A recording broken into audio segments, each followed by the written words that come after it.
रहीम अस्सलाम वालेकुम नादरीन, आप यूट्यूब चैनल देख रहे हैं। मैं इमरान खान हूँ। नादरीन ने पाकिस्तान के वज़ीर-ए-आज़म का और आर्मी चीफ़ का दोनों का बयान आया। ये लोग काकूल एकेडमी में गए थे, फिर ISPR की जानिब से जो स्टेटमेंट जारी हुआ गवर्नमेंट की जानिब से वो हमारे सामने है। और पासिंग आउट परेड हो रही थी। पाकिस्तान के आर्मी चीफ़ का मौजूदा हालात के तनाजुर में बयान आया। एक तो उन्होंने जी वो बात की है कि दो कौमी नज़रिया, हिंदू अलग हैं, मुसलमान अलग हैं। दो कौमी नज़रिए के ऊपर अभी खबरें भी टीवी में चलाई जा रही क्योंकि हमला हो गया है, हमें तो दिखाई नहीं दे रहा। इस खित्ते के अंदर कोई हिंदू और मुसलमान मिक्स नहीं हो रहे, ना कोई ऐसी तहरीक चल रही है कि ज़बरदस्ती हिंदुओं को मुसलमान किया जाए या मुसलमानों को हिंदू किया जाए। कोई ऐसी चीज़ नहीं चल रही। भारत जिसके साथ आपका ये कन्फ्लिक्ट है, वहाँ पे भी बेशुमार मुसलमान रहते हैं, शायद उतने ही रहते हैं जितने पाकिस्तान में रहते हैं या इससे ज़्यादा। तो इससे दो कौमी नज़रिया वो तो ख़तरे में नहीं है, वो तो मुआशिरत उलूम की किताब में लिखा हुआ है, हम पढ़ते रहे। लेकिन आर्मी चीफ ने खास तौर पे दो कौमी नज़रिए की बात की है। जो उनका मेन स्टेटमेंट है वो मैं आपको बता देता हूँ। आर्मी चीफ ने बयान दिया है मौजूदा हालात के तनाजुर में, जब इंडिया पाकिस्तान पे हमला करने की बात कर रहा है, जब इंडिया जो है वो पाकिस्तान को धमकियाँ लगा रहा है और पाकिस्तान के बारे में कह रहे हैं कि हम आपका पानी बंद कर देंगे और आप पानी के लिए तरसेंगे, आपकी ज़मीनें बंजर हो जाएंगी।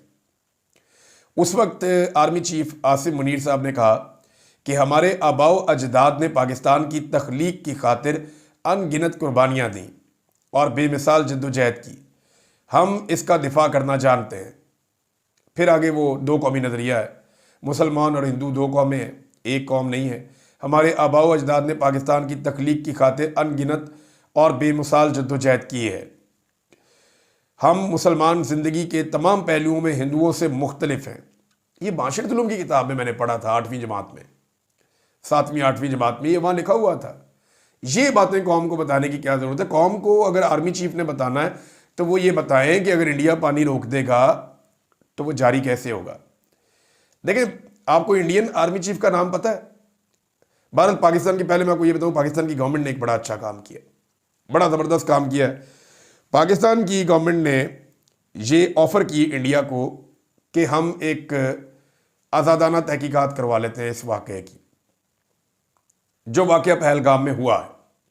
सयाहों का जो कत्लेआम हुआ, जो उन पे गोली चली, जिसमें गैर मुल्की और इंडियन सयाह मारे गए, उसमें एक गैर जानिबदाना तहकीकात करवा लेते हैं और उसके नताइज आने दें। दूध का दूध, पानी का पानी हो जाएगा। ऐसा ही इमरान खान साहब ने भी कहा था जब उनके दौर में एक फॉल्स फ्लैग ऑपरेशन का सारा बयानिया बना था।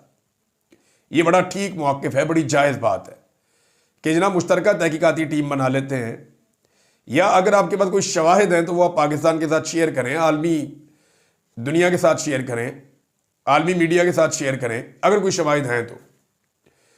वैसे तो इस वक्त अक़वाम मुत्तहिदा के पास पाकिस्तान को जाना चाहिए और उन्हें कहना चाहिए कि इंडिया पाकिस्तान के ऊपर संगीन इल्ज़ाम लगा रहा है, हम दोनों एटॉमिक पावर हैं। अक़वाम मुत्तहिदा की ये रिस्पॉन्सिबिलिटी है कि दो एटमी कुव्वतों के माबैन जो कशीदगी पैदा हो रही है और जो हालात पैदा हो रहे हैं, उन्हें कम करने के लिए वो इंडिया से वो शवाहिद मांगे जिनकी बुनियाद पे वो ये कह रहा है कि ये हमला पाकिस्तान ने किया या करवाया है। तो अक़वाम मुत्तहिदा को मांगना चाहिए। बहरहाल ये एक अच्छी बात है जो वज़ीर आज़म ने कही। पाकिस्तान ने ऑफ़र किया कि जनाब गैर जानिबदाराना तहकीकात हम करवा लेते हैं, उसकी बुनियाद के ऊपर जो है वो फैसला कर लेते हैं। अगर पाकिस्तान रिस्पॉन्सिबल है तो फिर पाकिस्तान पे इल्ज़ाम लगाएं ना आप, ऐसे तो आप नहीं लगा सकते। अच्छा जी, पाकिस्तानी आर्मी चीफ का बयान मैंने आपको बताया। आपको इंडियन आर्मी चीफ का नाम पता है? मैं जब ये वीलॉग कर रहा हूं तो मैं शर्तिया ये बात कहता हूं कि अगर इसको 1,00,000 अफराद सुन रहे हैं ना तो 1,000 भी ऐसे नहीं होंगे जो इंडियन आर्मी चीफ का नाम जानते होंगे। हो सकता है 100 भी ऐसे ना हो कि जो इंडियन आर्मी चीफ का नाम जानते हो। इंडियन आर्मी चीफ ने दौरा किया है मकबूजा कश्मीर का।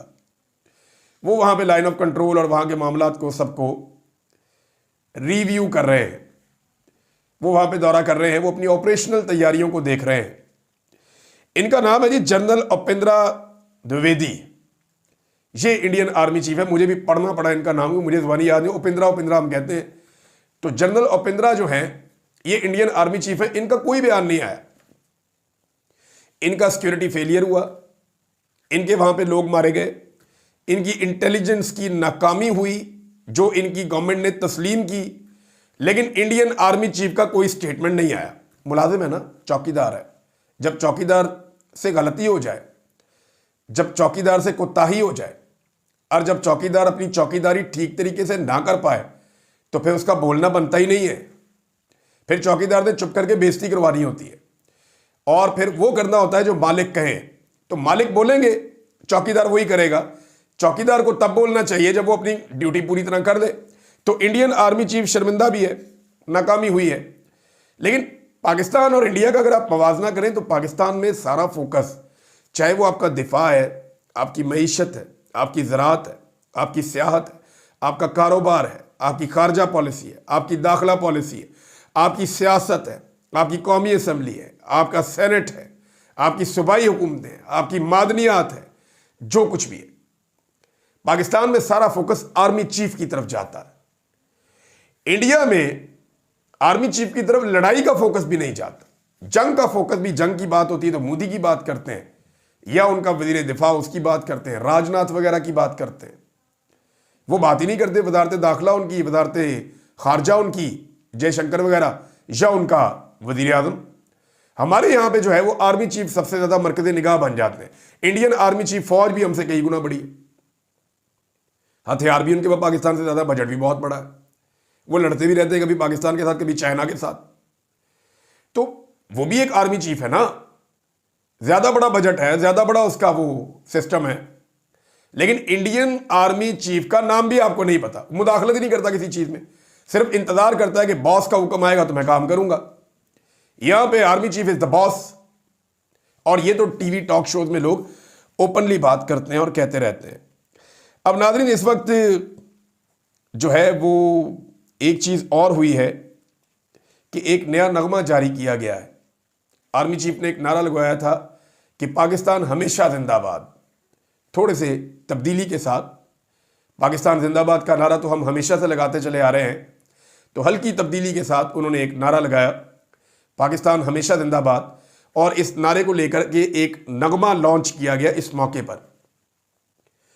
पाकिस्तान में सैलाब आ जाए, पाकिस्तान में अंदरूनी जंग लग जाए, पाकिस्तान में फौज की मकबूलियत में कमी हो जाए, अवाम के साथ कोई उनका कन्फ्लिक्ट हो जाए मिलिट्री क़यादत का, या पाकिस्तान किसी जंगी सूरत हाल में चला जाए, तो सबसे पहले नगमा लॉन्च होता है, सबसे पहले नगमा लॉन्च किया जाता है। नगमा लॉन्च हो गया नाज़रीन। और यानी ये मुझे हैरत होती है कि फौज का काम है मिली नगमे बनाना, फौज का, ये तो लोग बनाते हैं ना, जो मौसीकार हैं, गुलूकार हैं, जिनका ये काम है, वो ये काम करेंगे ना, फौज तो नगमे नहीं बनाएगी। बहरहाल ISPR ने एक नगमा जारी किया जो उनकी वेबसाइट पे मौजूद है। मैं ये खोल लिए मैंने वेबसाइट, मैं देख के आपको पढ़ के बताता हूं। नाज़रीन, 3.5 घंटे पहले, अब से 3.5 घंटे पहले ये नगमा अपलोड किया गया है ISPR की वेबसाइट पे, और 3.5 घंटे के अंदर इस नगमे को 9,400 लोगों ने देखा है। ये हालात है। यानी शहबाज शरीफ कह रहे हैं कि 25 करोड़ अवाम जो है पूरी ताकत से साथ खड़ी है। नहीं, पब्लिक को प्रॉब्लम है। पब्लिक ये कह रही है कि मिलिट्री एस्टेब्लिशमेंट ने हमारा मैंडेट छीना हुआ है, हमने वोट किसी और को डाला था, ला के बिठा किसी और को दिया। लोग नाराज हैं, लोग ये कह रहे हैं आपने हमारे साथ ज्यादती की है, हमसे माफी मांगिए। लोग ये कह रहे हैं कि आपने जुल्म किया, जबर किया, फस्तायत की, आपने इंसानी हकूक की पामालियां की हैं, आप हमसे माफी मांगिए। और पाकिस्तान की मिलिट्री एस्टेब्लिशमेंट माफी मांग नहीं रही। अब उसका रद्द-ए-अमल ये देखिए कि ISPR का नगमा जो 1 घंटे के अंदर 10-10 लाख पे पहुंच जाता था, 5 लाख, 10 लाख ऐसे जाता था, शूटो शूट मिलियंस के अंदर इनके पड़े हुए, सैकड़ों मिलियन लोगों ने देखे हुए इनके नगमे। 9,400 3.5 घंटे में।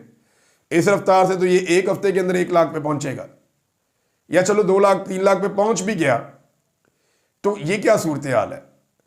यहां एक सबक है सबके लिए कि कोई भी फौज वो अपने मुल्क से बड़ी नहीं होती, या अपने मुल्क से ताकतवर नहीं होती, और मुल्क सारा कुछ जो है, मुल्क का सब कुछ वो अवाम होती है। 25 करोड़ लोगों का मुल्क है और लोगों की अक्सरियत नाराज है। क्या कोई फौज ये बोझ उठा सकती है? इस हसास मौके के ऊपर मिलिट्री एस्टेब्लिशमेंट को फायदा उठाना चाहिए, कौम से माफी मांगनी चाहिए, गुनाहों से तौबा करनी चाहिए और जमहूरियत को पाकिस्तान में बहाल करना चाहिए जैसे कि इंडिया में है। उनके सियासतदान और उनकी सिविलियन क़यादत जो है वो फैसले कर रही है। पाकिस्तान में फैसले कहाँ और कैसे हो रहे हैं ये आपके सामने है। और ऐसा लगता है नाज़रीन, एक तासुर दिया जा रहा है कि जैसे जंग अगर ना हुई या लड़ाई ना हुई तो ये पाकिस्तान की बहुत बड़ी कामयाबी है। यानी अगर कशीदगी में कमी हो जाती है तो यही पाकिस्तान की कामयाबी है। नहीं, पाकिस्तान की कामयाबी है कि इंडिया खुद कहे कि उन्होंने सिंध तास मुआहिदा बहाल कर दिया है। पाकिस्तान की कामयाबी तब है जब हमारा पानी रोकने के अज़ाइम इंडिया के ख़त्म हो जाएं।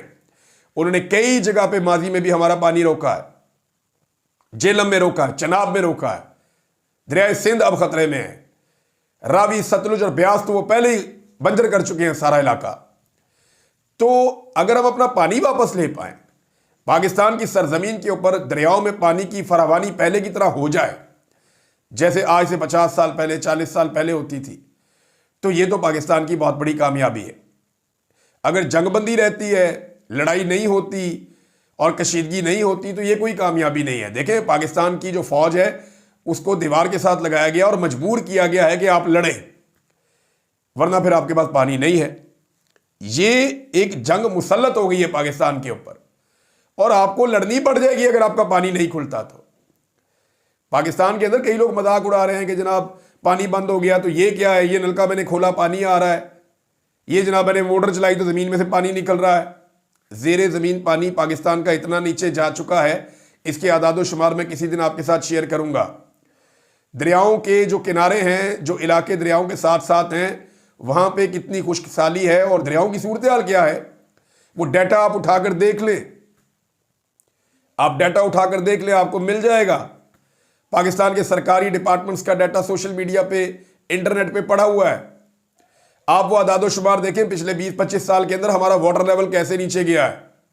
और इंडिया ने धड़ाधड़ डैम बनाए हैं पाकिस्तानी पानियों के ऊपर।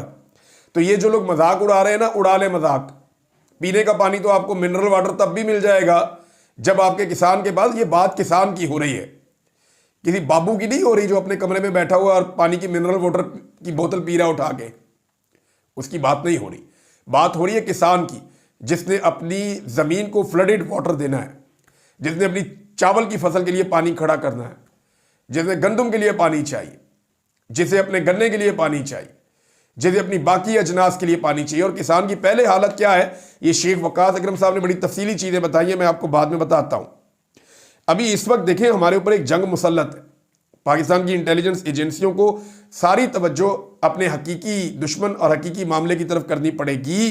ये ज़रा भूल जाए कुछ अरसे के लिए कि PTI भी कोई चीज़ है, या इमरान खान को दबाना है, या मुलाकातें रोकनी है, या मादनियात के बिल पास करवाने हैं। ये मादनियात वाले बिल पे भी एक खबर आई हुई, सुनो TV ने दी है, मैंने उसके ऊपर तहकीक की है। ये 24 तारीख को हुआ था जी, पार्लिमानी पार्टी का इजलास PTI का, खैबर पख्तूनख्वा की जो है। और ऐसी कोई बात नहीं है जो कही जा रही है कि जनाब अली अमीन ने कहा कि मैं 1-1 अरब का फंड दे दूंगा तो आप बिल पास करवा दें सब मिलके। तो ऐसा नहीं हुआ, झूठ है, ये फ्रॉड है, ये खबर झूठी है, गलत है। मैंने इसके बारे में तहकीक की है। हाँ, वहाँ 2-3 लोगों ने इसके बारे में बात की और पूछा और उसका जवाब ये दिया गया कि इमरान खान इसका फैसला करेंगे। लेकिन अली अमीन गंडापुर साहब ने इसकी सफाई ज़रूर पेश की कि जनाब ये बिल उतना बुरा नहीं है जितना इसके बारे में कहा जा रहा है, लेकिन फैसला इमरान खान साहब ने करना है। तो ये 24 अप्रैल की रात को इजलास हुआ था, कल नहीं हुआ। और मेरी 3 लोगों से बात हुई, उन्होंने बताया कि ये एनुअल डेवलपमेंट प्रोग्राम जो होता है सूबे का, जो तरक्याती स्कीमें होती हैं, उसके लिए एक मीटिंग हुई थी और उसमें जो है वो फंड अब जारी किए जाएंगे MPs को, ताकि अपने अपने हलकों में वो काम करवाएं। तो ये है, अली अमीन गंडापुर ने दिफा ज़रूर किया, लेकिन ये बात गलत है कि लालच दी गई कि जनाब आप बिल पास करवा दें। ये खबर भी गलत है, ये बात भी गलत है। नादरीन, एक नारा या एक बयान हनीफ अब्बासी साहब ने दिया है, अच्छा तगड़ा बयान है उनका, हनीफ अब्बासी साहब का बयान जो है वो एज इट इज अगर मैं पढ़ूं तो वो ये कहता है कि आप हमारा पानी बंद करेंगे, हम आपका सांस बंद कर दें।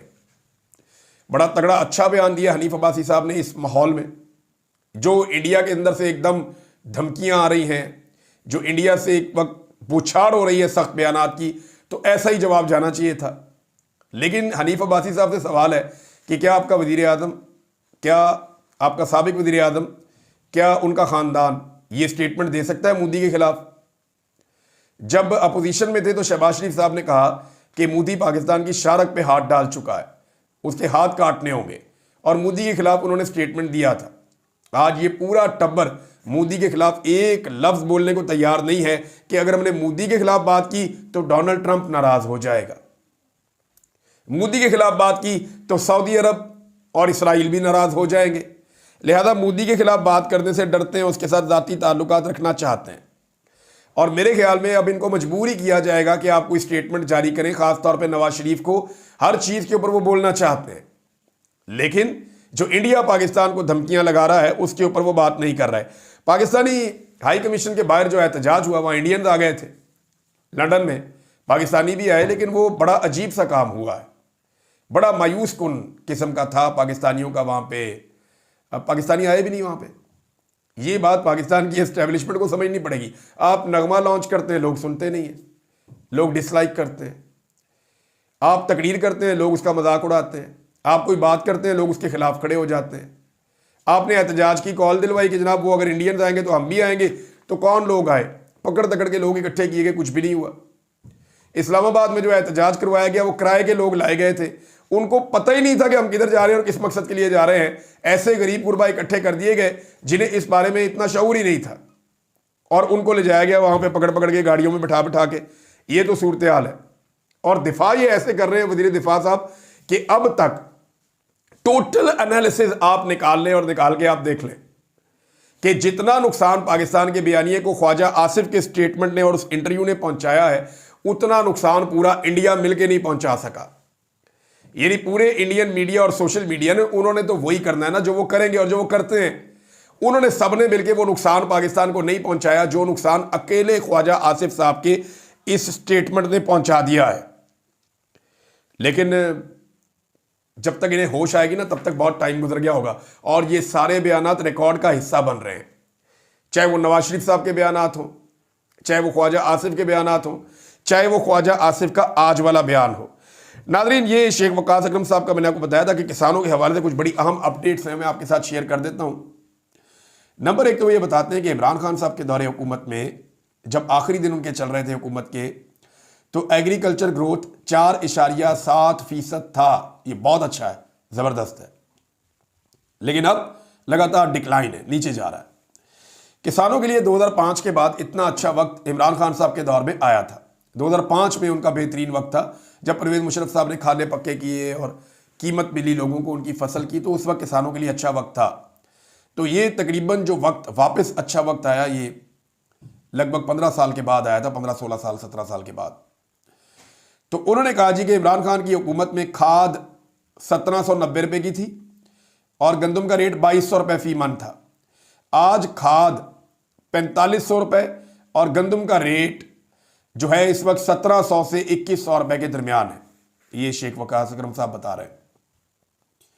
वो कह रहे हैं पहले हुकूमत ने गंदम का जो तखमीना लगाया था वो 33.5 मिलियन टन का लगाया था, लेकिन अब कहा जा रहा है कि ये 28 मिलियन टन है, यानी 5.5 मिलियन टन कम गंदम पैदा हुई है हुकूमती आदाद शुमार के मुताबिक।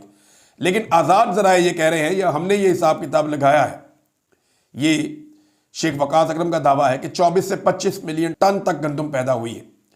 अगर हम 28 मिलियन टन ही लगा लें, गवर्नमेंट की बात को सच मान लें, तो भी 5 मिलियन टन का जो फर्क आ रहा है, ये फर्क पूरा करने के लिए गंदम बाहर से मंगानी पड़ेगी, और अगर आप दरामद करते हैं तो $5.5 अरब इसकी लागत आएगी।